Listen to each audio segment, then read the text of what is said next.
Hello, and welcome to the next installment of the Checkmate series.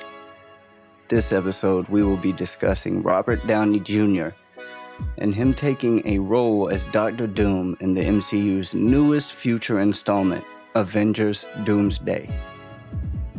Robert Downey Jr. is a main hero in the MCU, and now he's going to be taking a main villain role.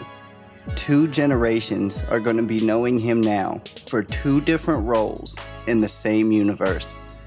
That alone is going to create a lot of differential for the reasoning of his popularity amongst separate age groups. And honestly, that can be a powerful tool for any entertainer, but even more so than it can be a double-edged sword. We've seen many actors play both protagonist and antagonist. We've actually seen it a lot, actually. And it greatly advances their careers and popularity. But honestly, I don't believe that we've seen this happen within the same cinematic universe, at least at the popularity and success level of that of the MCU. Robert Downey Jr. fit the comic book image of Iron Man perfectly. From his looks, to the way he talked, to the way that he acted, the way that he interacted with women, his rambunctiousness and extrovert nature. And to oppose that, Dr. Doom is known for being a very cold, quiet, calculated, and decisive individual. And those 2 characters are going to create a contrast within Robert Downey Jr.'s both of his roles in a very interesting way. Many people may believe that this contrast will expose some faults in this boldly surprising role casting, but I personally believe that shock and awe is exactly what this production team and management team is going for. I think that they know exactly what they're doing. I think that they understand how people are going to react to such a casting, saying, but wait, this guy's Iron Man. How can you we only know him for one thing. And I think that these guys know what they're doing. I think that they're tugging on the people's heartstrings because they know what's memorable. I think that they know what's memorable. They've been getting us to pay attention to anything that they put out for years. This is going to be no different. I suspect that there will be, if not already, controversy surrounding the idea that playing with time during the previous 2 installments of Avengers will be the canonical reasoning for Robert Downey Jr. filling the role. Because, in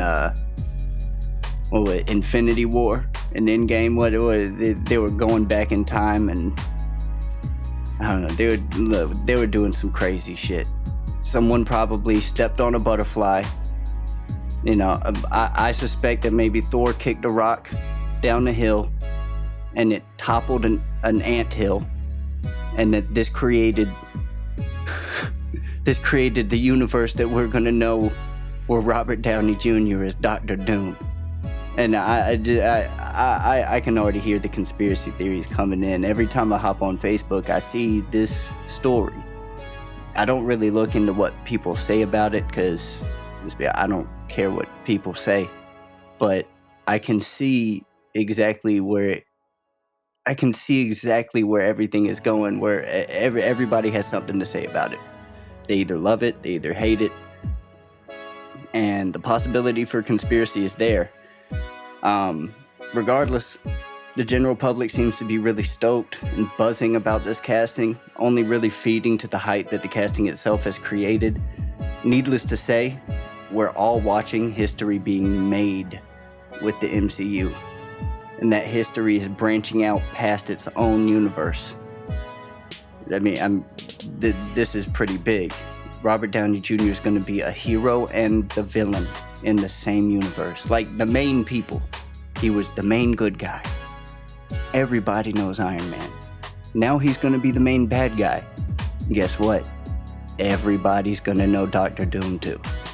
So for better or for worse, one way or another, the Marvel Comics universe is never going to be the same.